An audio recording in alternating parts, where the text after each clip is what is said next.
नमस्कार, मी डॉक्टर सुदेश दोशी, स्त्री आरोग्य व प्रसूतीशास्त्र तज्ज्ञ, अग्रज हॉस्पिटल पंढरपूर। आज आपण पाहूयात बाळाची पोटातली हालचाल कशी होते।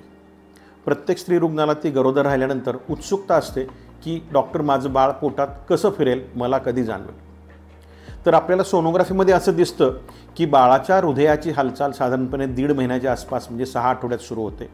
बाळ फिरायला साधारण 2 महिन्याच्या आसपास म्हणजे 8 आठवड्याच्या आसपास सुरुवात होते। परंतु ते बाळा जे पोटात फिरतंय त्याची जाणीव आईला होण्यासाठी साधारण 4.5 ते 5 महिने उजाडावे लागतात। असं का होतं?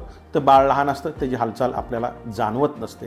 पण 4.5 ते 5 महिन्याच्या आसपास 18, 20, 22 आठवड्याच्या आसपास बाळ कोलांटी उडी मारतं, इकडे तिकडे फिरते, त्याला भरपूर जागा असते, भरपूर पाणी असतं। मग त्या हालचाली साधारण 5व्या महिन्यात जाणवायला सुरुवात होतात। ह्या हालचाली विचित्र स्वरूपाच्या असू शकतात। कधी थोडं हलल्यासारखं वाटतं, कधी बाळ पूर्ण फिरल्यासारखं वाटतं। मग या हालचाली ज्या असतात ते सगळ्यात जास्त हालचाली ज्या होतात ते साधारण 7व्या महिन्याच्या आसपास म्हणजे 28, 30, 32 आठवड्याच्या आसपास बाळाच्या हालचाली सगळ्यात जास्त असतात। त्यावेळेस आई अगदी वैतागून जाते, काय हो मला बाळ बसूसुद्धा देत नाही, रात्री मी झोपले की खूप लाथा मारते, फुटबॉल प्लेअर होणार की काय। नाही, परंतु सगळीच बाळं या दरम्यान खूप जास्त फिरत असतात। 8व्या महिन्याच्या आसपास म्हणजे 34 आठवड्यानंतर बाळाची हालचाल तुलनेने कमी होते। म्हणजे काय होतं, बाळ मोठं झालेलं असतं, त्याची जागा गर्भाशयात बरोबर ठरलेली असते, त्यामुळं ते कोलांटी उडी वगैरे मारत नाही, त्याला फक्त हातपाय हलवायला जागा असते, त्यामुळं आपल्याला बाळाची हालचाल कमी वाटते। 9व्या महिन्यात विशेषतः शेवटच्या 3 आठवड्यामध्ये बाळाची हालचाल अजून कमी होते। मग यातली कोणती हालचाल योग्य, हालचाल जास्त म्हणजे किती, कमी म्हणजे किती, याविषयी आपण माहिती जाणून घेऊया। सर्वसाधारणपणे पहिलट करणीला पहिली खेप ज्यावेळेस असते त्यावेळेस 22 आठवड्याच्या आसपास थोडं पोटात काहीतरी चमकतंय, हलतंय अशी हालचाल जाणवते। दुसऱ्या खेपेला ती स्त्री थोडी हुशार झालेली असते, तिला माहीत असते बाळ फिरतं म्हणजे काय होते, त्यामुळे 18 ते 20 आठवड्याच्या आसपास ही हालचाल जाणवू शकते।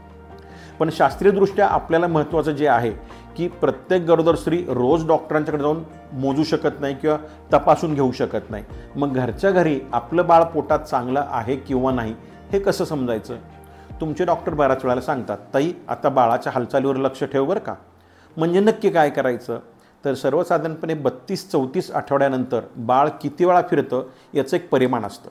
मग त्यासाठी काय करावं लागतं, ज्यावेळेस तुमचे डॉक्टर तुम्हाला सांगतात की बाळाच्या हालचालीवर लक्ष ठेव, मग काय करायचं की सर्वसाधारणपणे आईने उपाशीपोटी नाही बसायचं, काहीतरी खाल्ल्यानंतर दिवसातनं 3 वेळेला, सकाळी एकदा तुमच्या नाश्त्यानंतर, दुपारी जेवल्यानंतर आणि रात्री जेवल्यानंतर 3 वेळेला 1-1 तास बसायचं आहे। तुम्हाला कदाचित एक तक्ता बनवून देतात, त्यात तुम्हाला भरावं लागतं किती वेळा फिरलं ते। असा तक्ता तुम्ही पण घरी बनवू शकता, डॉक्टर पण तुम्हाला देऊ शकतील।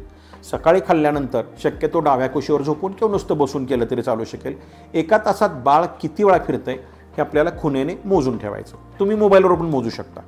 तर पहिल्या 1 तासात बाळ किती वेळा फिरलं, दुपारी किती वेळा फिरलं आणि रात्री किती वेळा फिरलं, या 3 तासातली मिळून बेरीज जर 10 किंवा 10पेक्षा जास्त वेळा जर बाळ तुमचं त्या 3 तासात फिरलेलं असेल तर तुमचं बाळ छान आहे असं समजायला ढोबळ मानाने काही हरकत नाही। याच्यापेक्षा बाळ जर कमी फिरत असेल तर तुम्ही तुमच्या डॉक्टरांचा सल्ला त्वरित घेतला पाहिजे।